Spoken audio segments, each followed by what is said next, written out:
everyone. My name is Alex Tavasoli, and I am the CEO and CTO of Solistra. Thank you for doing this interview, and please try to tell us in 30 seconds or less what Solistra does.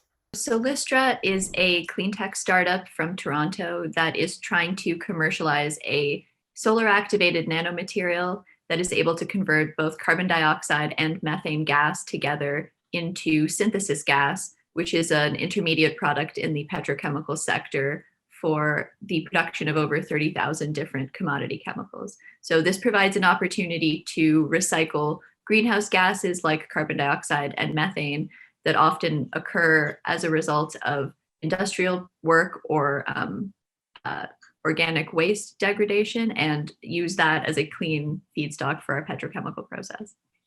The main use for synthesis gas in the industry today is as a source of hydrogen, but 98% of the hydrogen on the market today comes from coal or natural gas. So what we can do is retrofit those facilities and recycle the carbon dioxide that comes off of those systems and use it to make more hydrogen on site with the existing natural gas that they have, and eventually transition them to a truly circular operation where they can use biogas or landfill gas instead of coal or natural gas. What has been your experience so far in growing and in scaling your company?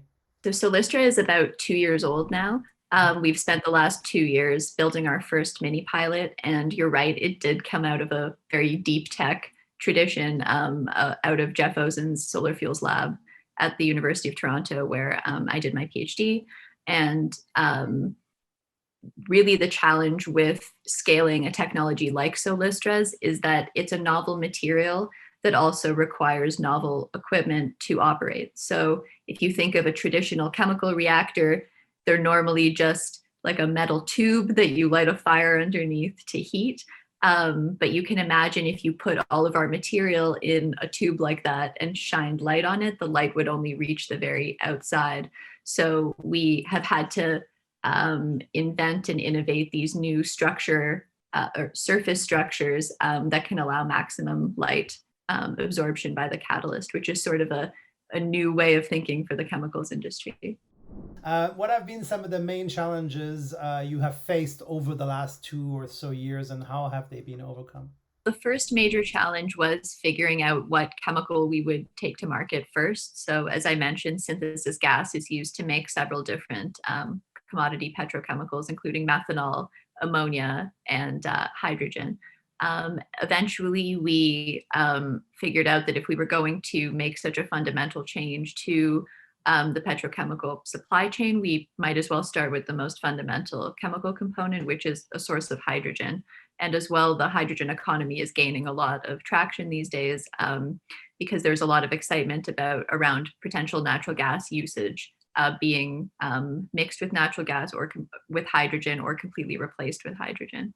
Are there challenges that you have faced with the company that are perhaps a bit more, let's say, traditional, entrepreneurial issues, whether it be, finding the right talent or access to capital or otherwise? We've been lucky to not have a challenge in looking for capital. There are a lot of people luckily looking to get into clean tech these days and are excited about joining an early stage startup. So we've been pretty lucky with the people we've brought on board. Other challenges in terms of funding, since we are sort of in a slower economic time, the investment into sort of longer term plays like commodity chemicals tends to go up because people don't really see a short term return on their investments in a situation like we're in now. And so our main challenge was really centered around the product market fit. So the product market fit when it comes to commodity chemicals is just how cheap are they? And so the big challenge with starting a new commodities chemical company is that because you only have one component of a system that requires many components, you're sort of fighting against the petrochemical sector that benefits economically greatly from the fact that a lot of its processes are co-located at the same facility. And so I would really like to see something like a carbon dioxide refinery come out of the works where all of these different startups can create a big, massive facility together, because really that's going to drive down all of our costs and all of our prices in that community. What is your assessment of basically the government and other, let's say, support systems in terms of, yeah, what they're doing for companies like yours and otherwise in your space?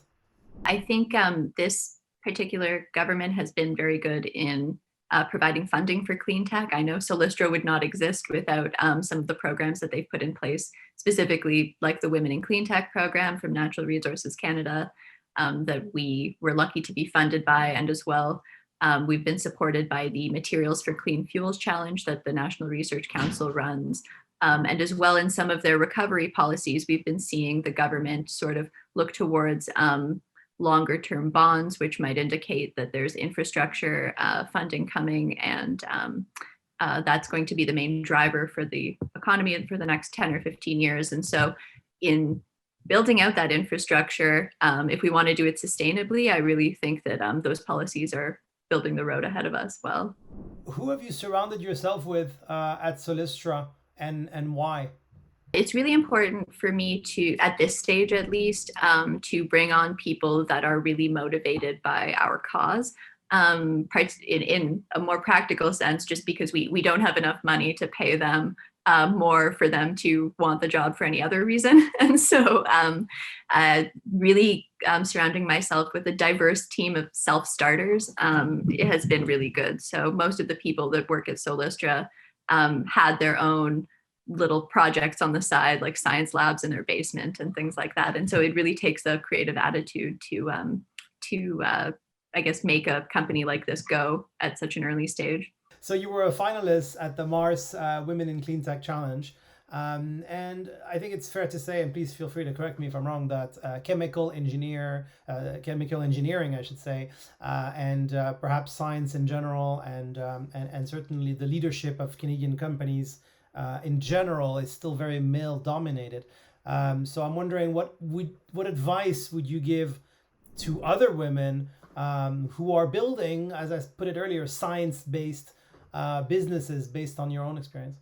I was lucky to be in chemical engineering in my undergrad, which is sort of colloquially termed FemEng because it has the most women out of any of the other engineering disciplines. But when I transitioned to graduate school, I did find that I was one of the only female PhD students in the entire materials engineering department at U of T. And then, as well, through the Women in Clean Tech Challenge, I came to learn that only something like 2 or 3% of clean tech startups are founded by women. And so I think that was a really good initiative to develop the cohort of people that they chose as leaders over the course of 3 years, which is sort of a really long program. And so for other women, I would say it takes sort of strength to wade into a world where you are sort of a little bit different from everybody else. But my biggest advice would just to be sort of stereotypically to say, believe in yourself. And it is difficult, and you will